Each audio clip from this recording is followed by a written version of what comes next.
நம்ம எல்லாருக்குமே தெரியும், நம்ம சிவகார்த்திகேயன் எஸ்கே புரொடக்ஷன்ஸ் அப்படின்னு ஆரம்பித்து படங்களை தயாரிச்சுட்டு வரார்.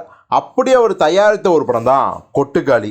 அதாவது கூழாங்கல் அப்படின்னு ஒரு உலக சினிமாவை படைத்த வினோத் ராஜோட அடுத்த படம். இந்த படத்தில் சூரி தான் கதையின் நாயகன் நடிச்சிருந்தாரு. மலையாளத்தில் ஃபேமஸாக இருந்த அனாபென் தான் இன்னொரு கேரக்டர்லையும் நடிச்சிருந்தாங்க. கிட்டத்தட்ட படத்தோட ஹீரோயின் அவங்க தான். இப்போ இந்த படம் போன வாரம் வெள்ளிக்கிழமை ரிலீஸ் ஆச்சு. அதே வெள்ளிக்கிழமைக்கு தான் மாரி சிவாஜி இயக்கத்தில் உருவாகியிருக்க வாழையாகட்டும், விமல் கருணாஸ் நடிப்பில் வெளியேந்த போகும் இடம் வெகு தூரம் இல்லை இந்த படமும் ரிலீஸ் ஆச்சு. இந்த நேரத்தில் பார்த்தீங்கன்னா வாழை படத்துக்கு மிகப்பெரிய அளவில் ரசிகர்கள் ஆதரவு தந்திருக்காங்க. ஒரு கொஞ்சம் மட்டும் பார்த்தீங்கன்னா மாரியோட இன்டர்வியூ பேட்டியில் அவருடைய இந்த வறுமை பழைய கதையை பேசும்போது கொஞ்சம் அவரை ட்ரோல் பண்ணுறாங்க. ஆனால் இது எந்த அளவுக்கும் படத்தை பாதிக்கலை.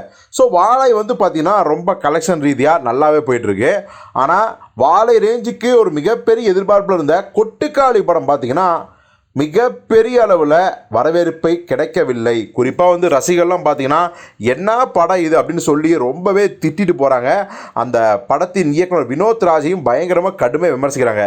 இப்போ இதை பார்த்த இயக்குனர் அமீர் அவர்கள் ஒரு மேடையில் என்ன சொல்லியிருக்காரு அப்படின்னா, ஆக்சுவலி பார்த்தீங்கன்னா இந்த கொட்டுக்காளி அப்படிங்கிறது ஃபெஸ்டிவலுக்கான ஒரு படம். ஃபெஸ்டிவல்னால் தீபாவளி பொங்கல் அந்த ஃபெஸ்டிவல் கிடையாது. உலக சினிமாக்களை கொண்டாடக்கூடிய அந்த ஃபிலிம் ஃபெஸ்டிவல்ஸ் இருக்குது பார்த்தீங்களா, அதற்குரிய ஒரு படம் தான் இது. அதை நோக்கி தான் அவங்க எடுத்தாங்க.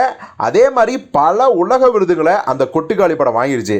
இப்போது சிவகார்த்திகேயன் ஒரு தயாரிப்பாளர் என்ன பண்ணிக்கணும், ஒரு கணிசமான லாபத்தை வச்சு அவரோட இன்ஃப்ளூயன்ஸை வச்சு ஓடிடிக்கு அந்த படத்தை விற்றுருக்கணும்.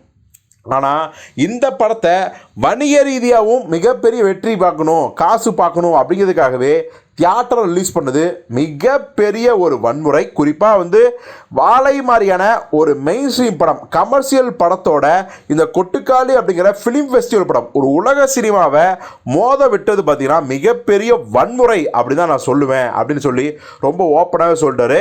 ஏற்கனவே பார்த்தீங்கன்னா எல்லாரும் கொட்டுக்காளி நல்லா இல்லை அப்படின்னு சொல்லி பயங்கரமாக திட்டிட்டு போகிறாங்க. இந்த நேரத்தில் அமீரும் பார்த்தீங்கன்னா அந்த படத்தோட தோல்விக்கு என்ன காரணம் அப்படிங்கிறதையும் பொது மேடையிலேயே போட்டு உடச்சாரு. இதை பற்றி நீங்கள் என்ன நினைக்கிறீங்க அப்படிங்கிறத கமெண்ட்லாம் சொல்லுங்கள்.